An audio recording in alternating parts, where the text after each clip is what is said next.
Welcome to the show, Jessica Brastenson. She is a fierce advocate for holistic health and wellness, medical liberty, and above all, protecting children. Proud to call Texas home, Jessica has 3 daughters, and she's soaking in her newest title of Glammy. She is the founder of Mama Bears Rising, where she advocates for informed consent, health and wellness, medical liberty, and parental rights. After years of navigating complex issues and working across local, state, and federal levels, Jessica launched Hexagon Strategies, where she advises founders, nonprofits, and corporations on government affairs and business strategy. Her mission, to help build meaningful relationships that drive real change and create lasting impact. Getting yourself into this morning, Dr. Yeah. Awesome. So we're back live now because I was trying to figure out how I could mess this up. But I have Jessica with me finally. Jessica is a phenomenal patient of ours and tremendous advocate for patients undergoing explant and for dealing with breast implant illness. And she has a really unique story I think everybody should hear because of what she told me offline is very important. There can be a lot of things that happen over the course of a lifetime, and you never know what thing is going to be the trigger that tips you over to have a lot of trouble. So I'll let Jessica tell you her story. Okay. Thank you, Dr. Whitfield, for having me on here. I'm so honored to be able to share my explant journey. So really where mine started. So actually we're right around coming up on the 6-month mark. I was thinking about that this morning since my explant. And I want to start by saying, I'm so thankful I did it when I did. A lot of my things I'm going through behind the scenes and personal that you won't see if you connect with me on social media could have made me say, oh, I'll do this when my last kid's grown, when I'm through this phase of life or this season. But I'm so glad that I did it when I did, because as we'll probably hear later on in here, I needed to address that so that I could start really not only my physical healing, but healing in some of the things that I'm going through personal wise. So I want to start by that for sure. So I had my explant in June of this year with Dr. Whitfield, as he mentioned. And so my story is a little bit different in the fact that of other stories I've heard on the show, in that, or at least what people have shared, in that I've gone through, like I said, a really traumatic season of life, really this last 3 to 4 years, but also being 48, a lot of what people tell us is, oh, it's hormones or you're in perimenopause. Right. But when I heard your episode, Dr. Whitfield, about sometimes a traumatic event, and maybe not as traumatic as mine, but it could be birth, giving birth. It could be a life change or a move, can really exaggerate the symptoms. And so for me, I believe that was the case for me. I heard about you, Dr. Whitfield, through Crystal Jones first, and then Allie Jansen. I used to be a faster way coach, and that's how I initially connected with those women. But that's why it's so important for me to share, because if Crystal had not shared, and then me seeing that Allie had gone to you too, I may not have known about you. So I'm very passionate about just sharing my journey and just letting women be informed, and then they can make their own decision. Right. I think, and we talked about it a little bit offline, is we do all this just for educational purposes. I mean, the fact that someone arrives at a conclusion, and you know this as well as anybody, I don't go into rooms and say, hey, Jessica, you should explant. Like, that's a decision you've arrived upon on your own after doing your research and, reading and listening and kind of, looking inward, if you will, and deciding that that's, what you want to do. And then certainly, Allie's a great example. We have tons of patients who have been very open with sharing things as you have, which I really appreciate, because you're the most, powerful in terms of sharing your experience. That just helps other people.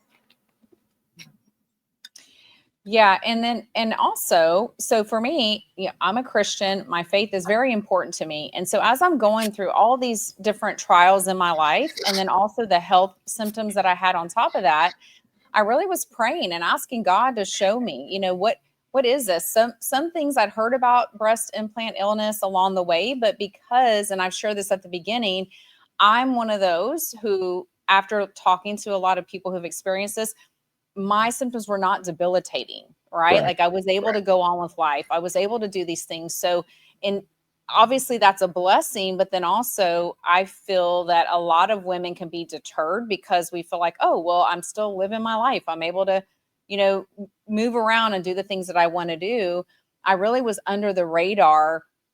So when I first would look at the symptoms of breast implant illness, at first I thought, well, maybe that's not me. But then as all these little things started adding up and I began praying and asking the Lord for guidance, he just started connecting the right people and places. And then that's where I saw Crystal's post. And the really cool thing is, and I share about censorship and a lot of different things in my advocacy life that you may or may not be familiar with, but so a lot of people, I even reconnected with someone literally 2 weeks ago and said, Jess, I don't know what happened to you since 2020. I never saw you online. And she started seeing me again.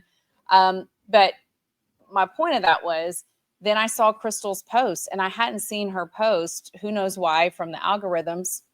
Yeah. So I just, like I said, it truly is a blessing that I found you. But what I do in my advocacy work is I'm here to inform.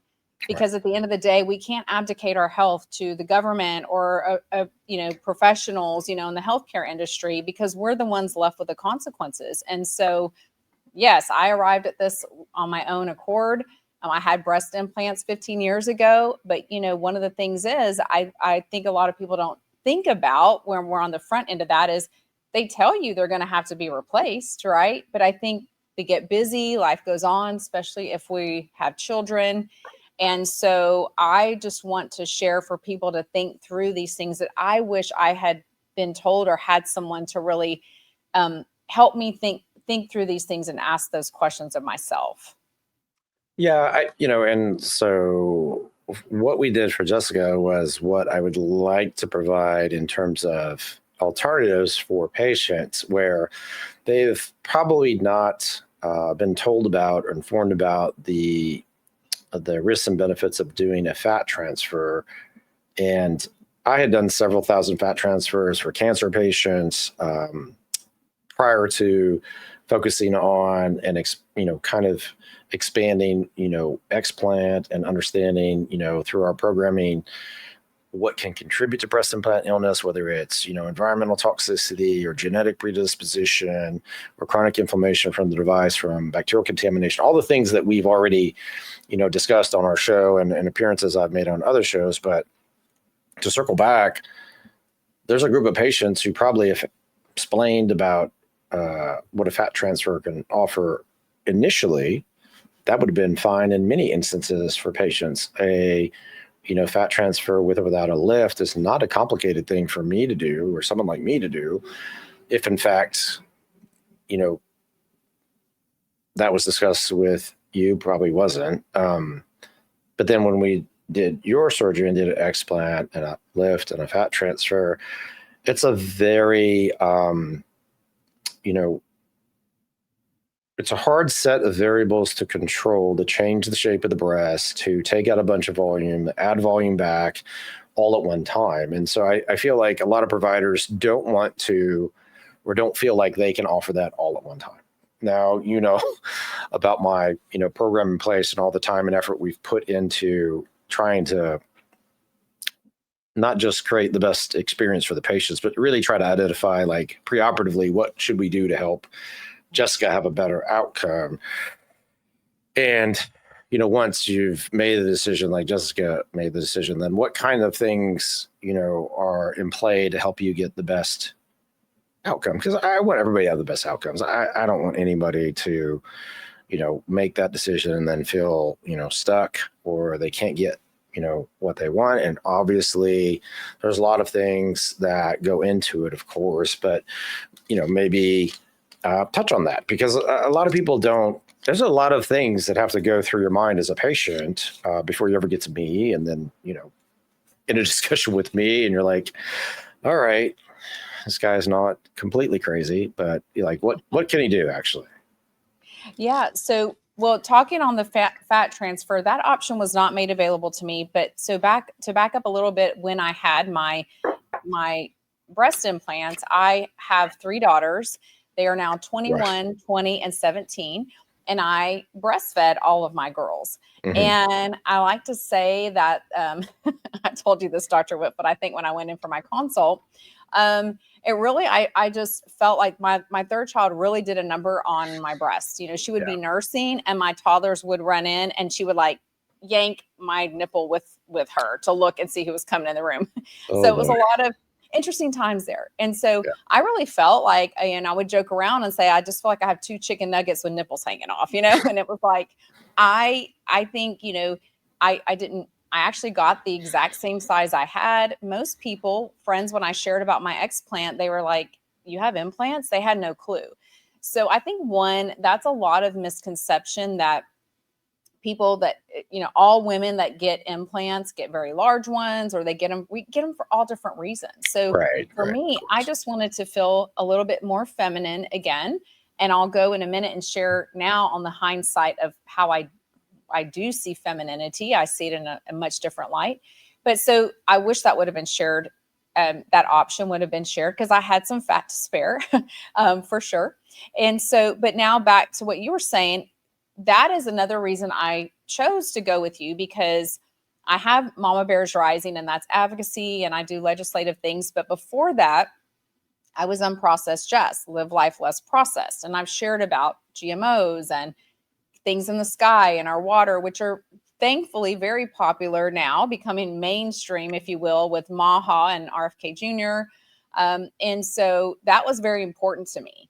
And so when I started looking after finding you and binging your podcast and loving that we could geek out as much as we wanted on the science or just go to like day to day talk about it, I love that you took that approach because, as you know, and I knew in holistic health, it's all things interconnect.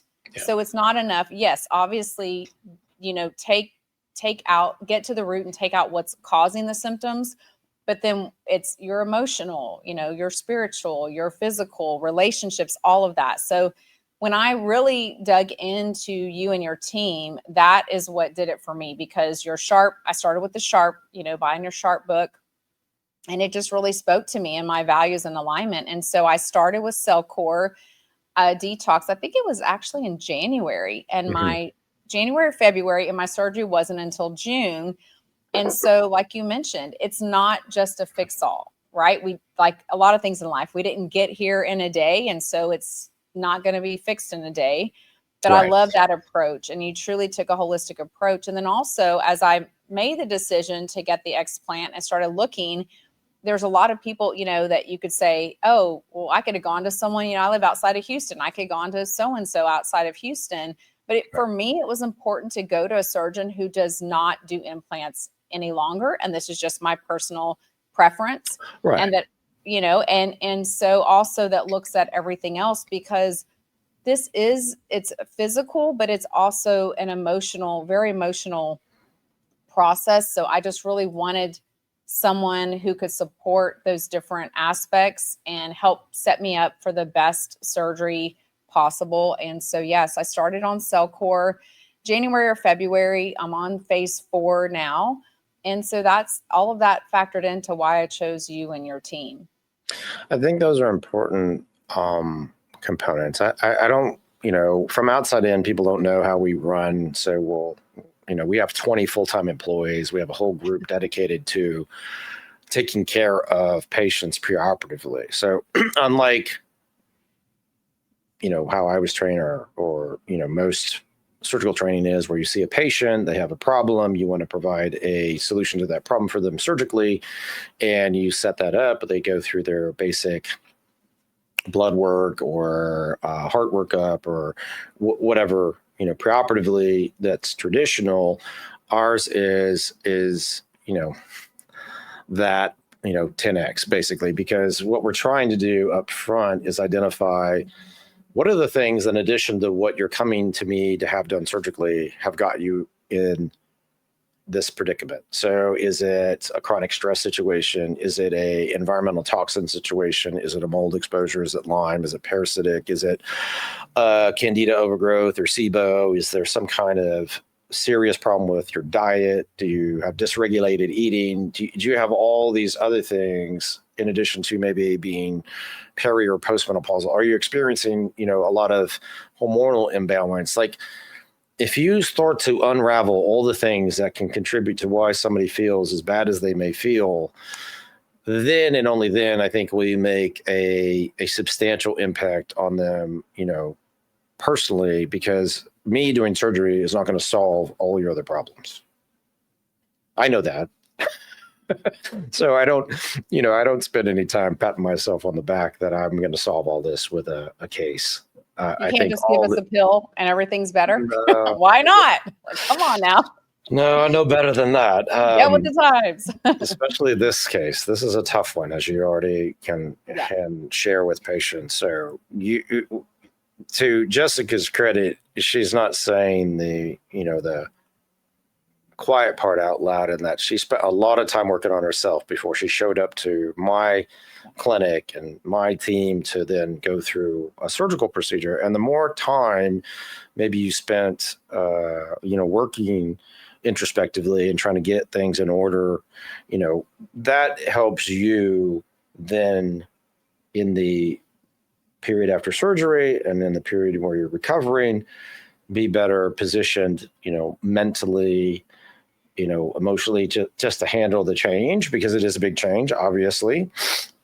And Jessica knows that, and everybody should know this, like almost at every level of my clinic, our nurse practitioners had an explant done by me. My detox team has members of the team that I've done their explants, and administratively, I've done explants in our clinic. So every level of our clinic has somebody who can share a firsthand experience, not with just having had an explant procedure, but had it done by me, and then was taken care of within our system, so that they can explain to you, like, okay, this is why we're different. This is what we do, and this is how we expect you to be able to come in and be taken care of to, get back to a state of wellness that, we hope and want everybody to be able to accomplish.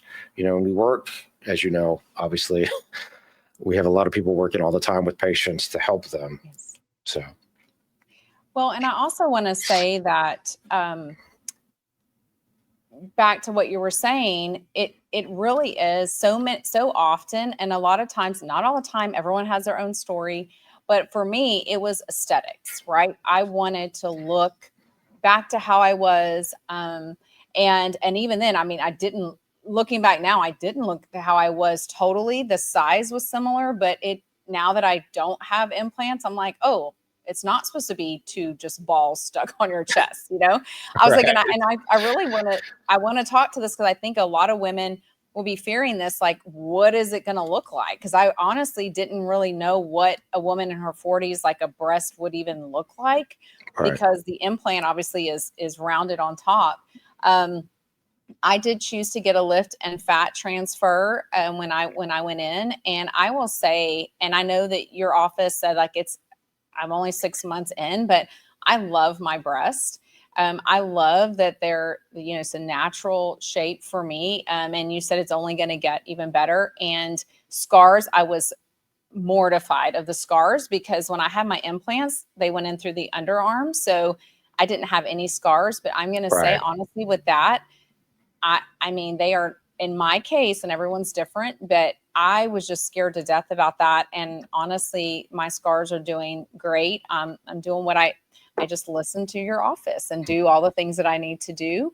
But when you were saying also about the process, I think, at least on my journey, a lot of people will say, oh my goodness, the price is so much more. But back to my point of saying, a lot of it's aesthetics, but what about investing in ourselves? So it's very interesting seeing the coming out, right, from the going in part.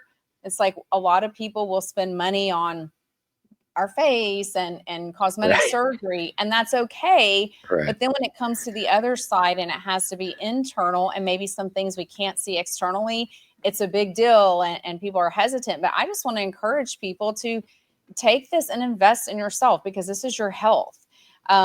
This is your longevity. And so to me, yes, it was a lot more expensive than if I just went to some surgeon who still does implants and can take them out and just do that. But to me, it was the whole experience. And then also, not everyone is in, like you said, you and you're so good about this in your podcast, is being emotionally ready, not just for the physical, but the emotional experience you go through. And in my case, I didn't have, a supportive partner who really, believed that maybe it was connected to this. And so I chose to invest in myself and do that. And I have a great support system.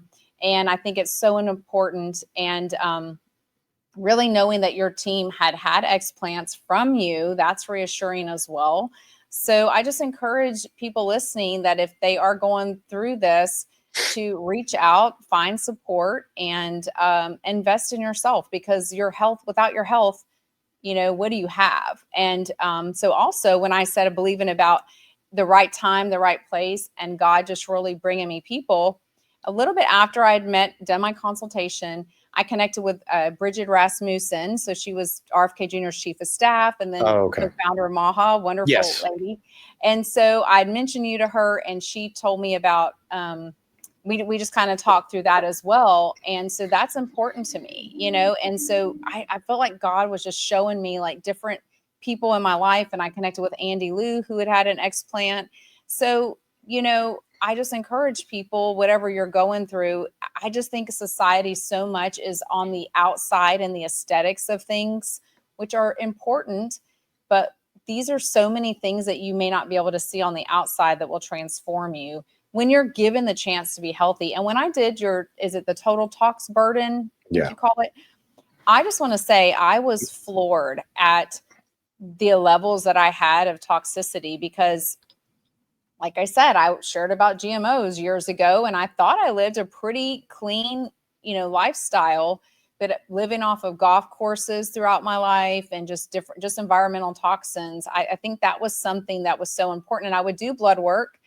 And actually thinking about it now, like when I knew that my symptoms were getting worse, I had done blood work, I think about 4 months before I came in to see you. Mm-hmm. And she had asked me, I remember her asking me, oh, I know you're going through a stressful time. Have you been drinking more than usual? And I said, well, I don't drink alcohol, like at all. And she said, okay. And she was like, well, it's okay if you are. And I remember saying, I know I'm an adult. It's okay if I drink, but I don't consume alcohol. And she starts telling me about my liver levels, stuff with my liver and different things. And so there were some other levels that were off. And so she was offering supplements and things. I just remember thinking, okay, I want to get to the root of this. I mean, that's part of what I'm passionate about. So I think even if you live a quote unquote healthy lifestyle, you can have toxins. And then it's one of those duh moments when you think about it. This is the only thing that I've done that was not natural, right? I don't do anything on my face or different things. But it's kind of one of those almost with embarrassment, I think, or shame and guilt when you're in the holistic space of like, yes, duh. Obviously, it's not a good idea to have something foreign in your body that's silicone, but it's just, we live and we learn and grow. And I wasn't on my health journey when I got them. So I think that's important too, Dr. Whitfield, to share, like there can be shame and guilt, right? Especially with the Maha going mainstream. It's like, look, we're all doing the best we can. And just when you know better, just make those changes. So, yeah. And to your point, I think overall we're in this period of time where what you're saying is becoming, more and more the norm, where it's not in alignment, it wasn't in alignment for you, and it's not in alignment for a lot of people now. They made decisions, 10, 15, 20 years ago, they wouldn't make now, because maybe they were told something different or it just doesn't make sense to them now. And to your point, like you had methyl hypuric acid in there, which is from a pesticide. And there's all these reports that keep coming out about people being, more susceptible to different illnesses if they lived in proximity to golf courses. And I think, overall, everybody just has to be acutely aware of there are herbicides and pesticides, and these things get into us either through our skin or we inhale them. But it's not like you're intentionally going out to get a problem. I mean, it's just part of living, and you get exposed to different things. Now, the reason, we spend so much time working it up in our clinic is we want to make sure that we guide Jessica and all of our other patients in the best way to either get that out of their system through, homeopathic detox with Cellcore, or if we have somebody with a bad mold exposure, we have a specific pathway for that. And then I have all these patients, Jessica, like you, that want to come and have a fat transfer. So we have to be very critical of who we offer, how we offer, what our expectations are, trying to really set everybody up for success, because it used to be you could only take advantage of our programming by coming here and being my patient. Now you mentioned my book. I published the book about the Sharp method, and I published the book about, breast implants and explant surgery and breast implant illness. So everybody can understand more of how we have, the work we've done and what we have, to share. And now we share Sharp programming, remotely, because like to your point, a lot of people can't come and travel. It's too difficult. They have no help or whatever the situation is. So now people can come, basically visit us by just doing it virtually and working with, my team, Chelsea and Gina and all of our providers that run the detox program. So it is more accessible now, so that, what Jessica's doing with Cellcore is a very important component of how we feel patients should recover. Because if you don't, like, she wouldn't know that she had this chemical in her system. And then I don't know if you would ever, quote unquote, achieve the same amount of wellness if you didn't know that and go through the process. So I think it's important that you try to, especially in this time frame with as much going on, as much as there is in the, growing literature and the health movement, that we look at these things and then try to do our best. Like you said, I mean, it's a lot. It is a lot. And I think with everything just given today's, our world, whether it's our political climate, our social media, all the things that we're doing, everything is a lot and overwhelming. And so if you can do one thing to start getting you down that journey, and there's so much we can't control, but then there's also a lot that we can control, right? We can control ourselves and what we do and how we choose to make our health a priority. And so I just think of all the money over the years, and even the last couple of years, that I've spent just one-offs, right? Buy this and you have a symptom and you buy this or buy that. And to have a total complete picture of me specifically, I'm not just shooting darts and hoping it's something for me, but I really felt through this process, and I still do, with your team, that this is designed for me and what I'm going through. And I just feel like it's a better outcome that way, because we have so much information coming at us on the daily, that it's important to say, okay, this is customized for us. And I've sent some friends to you, actually, like you said, just for the blood work and the Cellcore. That's definitely worth it as well. And so I do want to share too, though, even I'm thinking 3 days post-op, I stayed there in Austin, and I started feeling my brain fog just started going away. I would say that was the first noticeable thing. I had gotten to where I would try to say something. I'd look at someone and the word would not come to me. So that was really scary to me. And then also I started seeing people after my recovery, and I've had people I didn't know and people that I've known just said, Jess, you're glowing. So it's like, I don't know if it's, I'm thinking, well, yes, that's obviously having this out, because I believe you said I had, is it called gel bleed? You found A little bit, yeah. Gel bleed, but not just that, but I think really just the transformation of myself. It gave me so much more courage doing this to really open myself up to that new season, stuff I knew God was calling me to do, but were holding me back. And I truly, my countenance was glowing. And so that just showed me, yes, this was the right step for me. And it's only going to get better from here. So I wanted to share that, because I know it's not an easy decision.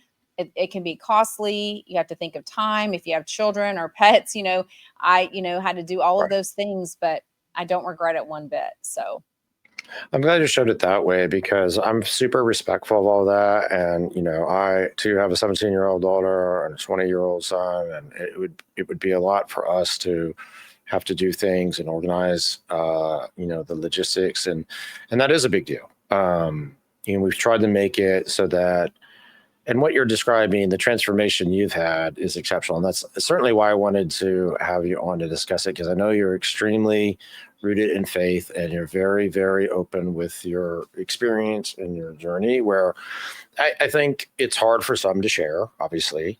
I think, and I don't get online and beat the drum about how we have the best this or that or the other. I think, we just let the work speak for itself, and the patients who we take care of, we let them share, because I feel like that's really the best way for things to, be done. I'm very proud of you and your journey, and our other patients who have shared, and the folks who haven't been on that we hope to have on, who have been our patients and advocated for the program, of course, and advocated for this, for women to improve their health and wellness. Yes, thank you for that. And then that is something that, as I've started sharing, women that I didn't know, a lot I've known, I believe have already visited you and had surgery, and some others will be visiting, but women that maybe saw where you've shared my stuff on your social media, that we've connected, and just to be able to reach out to them and have someone who's gone through it, and now I can pay that forward to them, is huge for me. And they've all had the same experience that I've had. Once they've had the explant, they're so happy that they did. And so, yes, I mean, we have the power to share, right? With all the negative things about social media, there's so many wonderful things. And so that's what's important for me, to share and just connect, and just to know that there is, once again, in today's climate, there is kindness and humanity that's being used for good. And I'm just so thankful that you're willing to be a big part of that, and go. And sometimes we can, for what you're doing for health and for all these things, we know that we're no stranger to attacks or to stuff that's been miscommunicated, but we're truly just doing what we're meant to do to make an impact. And so I appreciate that, because it's not easy. Just got to keep putting in the work. That's all. That's right. Let your work speak for itself. And I think you're doing an amazing job, and so is your team. So thank you, because y'all have truly helped me. You've played a big part in transforming my life, and this new season of life I'm going into, with what could have been a really, hard time, saying it's not what I thought life would look like, now starting a new season and being, a single and doing something new. And it's even given me courage to do a new business and to help others. So thank you so much. Yeah, can you just enlighten us about all those things? Because certainly you have been with Mama Bears Rising and your advocacy work at the forefront. What are your newest ventures to help with that? I know you're involved with a lot of nonprofits and consulting. Yes, so thank you. So Mama Bears Rising is definitely my give back. That's my philanthropic arm, and we do a lot of advocacy for it's parental rights and freedom here, medical liberty, as well as just helping parents navigate the systems, whether it's issues that they're having with their children and the legal system, and also behind the scenes doing a lot of stuff in the child trafficking area. So those are a lot of heavy topics, right? Yeah. They're necessary, and there's so much that goes on behind the scenes. And so that definitely is my philanthropic give back, and I'm passionate about that. But through that journey, I've been able to meet some amazing people, some of who I've mentioned already on here, but just seeing behind the scenes and knowing that it's not easy to navigate. So after this, in my new season of life, I was approached by someone, and they said, Jess, you know what you're doing? A lot of it is advising. You're just doing all this for free. And I was like, okay. I mean, I'm passionate about it, and I will continue to do that. So I have started a Hexagon Strategies, and it's consulting and advising for government relations and business strategy. And so I'm looking forward to making an even bigger impact in the lives of founders and nonprofits and corporations who are mission driven and want to make an impact, but they're starting to see it's not always an easy path. So like I said, this has truly given me the confidence to step out and take that next step. Can you, because there are a lot of, and I've been exposed to recently many nonprofits and entities supporting, exposing human trafficking, exposing pornography and how it affects children. And I mean, can you just speak a little bit about that? Because I don't think it's not that we need to raise awareness about it. That's basically, it's a horrendous set of circumstances that, children and women who are most vulnerable tend to get exposed. I don't want to say it's only women and children, because young males are particularly susceptible to pornography online, and that leads to all sorts of other problems. So maybe just speak to that for the audience, because I certainly want to shed as much light on that and provide support or exposure wherever I can.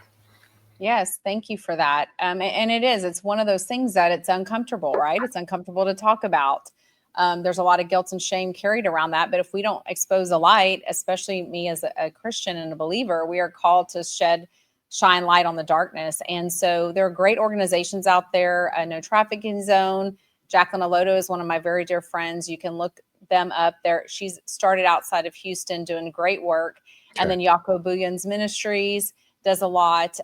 He's out of Dallas, but does stuff on a national scale. But, when you're talking about it, it's not just for women or children, it's for men and young men as well. Right. I have, like I said, a daughter that's 17, and I was just talking to her and some of her friends about it, that, hey, if you're ever in a situation, please let me know. And because we just heard of a young man, a young teen male that committed suicide because he had been approached by people online. And what they do is they have them, and male and female, do things online with them. And then they say, if you don't give us money, we're going to tell your parents, we're going to share this. So it really is a very serious issue. It does not know, doesn't know geographic bounds or socioeconomic. It affects everyone. And I think one of the main things to know is that it doesn't just look one way. It's not always, sometimes, but it's not always just you're taken and then trafficked. And that does happen, but it can also look like, a quote unquote relationship. And that's hard for people to get their minds around. And that's what's called a Romeo, where they pose as your boyfriend. And then once you're attached to them, they end up trafficking you, and it's hard to get out. And so I think it's important, just like the topic we're talking about today, to just talk about this and learn more about it. And especially so parents can be comfortable talking to their children about it, because they're targeted online, and they're not always, most of the time, they're not even looking for, like you said, porn, or looking for these things, but they know who to target. And porn has just devastated so many relationships. I shared about that before Mama Bears Rising. I had a podcast called Naked Talk with Jess, and I would just have very candid conversations. And porn, in case you don't know, it's not real sex. It's a movie. It's put together. Right. I talked about, I would talk about I did a whole series called Love Your Labia, because if you've ever watched porn, you don't understand that a lot of them have been had plastic surgery to their genitalia, or if it's bleached. And so that really affected me when I did watch porn in college with one of my boyfriends. I thought, hold on now, like that doesn't look anything like mine. And it just really made me think, what is my body supposed to look like this? So further distorting body image, which is already a problem. Yeah. And it's not even real, right? You don't understand that as a viewer, but now that was me in college. So now think of a child that is watching that and what it's put in their mind. And so I think, just like we said earlier in the show, we have so many negative things about social media, and we're so connected, yet we can feel alone a lot of times. It's just something we need to bring light to, and have these conversations as adults, and then with our children. Yeah. I mean, I said I have a 17-year-old daughter, and I'm just like, those types of things are, as a parent, absolutely mortifying. And, I feel terrible that young people and their parents, obviously have to deal with that is very, it's all disturbing. But you got to talk to your kids. You got to have relationships with them and, be transparent, if they're having trouble, like they should feel like, and that's the thing that bugs me is they don't reach out to their parents. And then that happens. And then it becomes, obviously very difficult situations. So, and that's what my daughter, my 17-year-old, she had Friendsgiving at her house. So we had about, I don't know, 15 or so kids, teenagers there. And that's what she told me after. She was like, Mom, I would go to you with that. And I said, well, but it could be because I'm so open with a lot of things, just body in general, our bodies and health. And she knows I do this. And so, yeah, I mean, I think there needs to be a lot more conversations for adults. One, so we understand it. And two, so we know to talk to our children.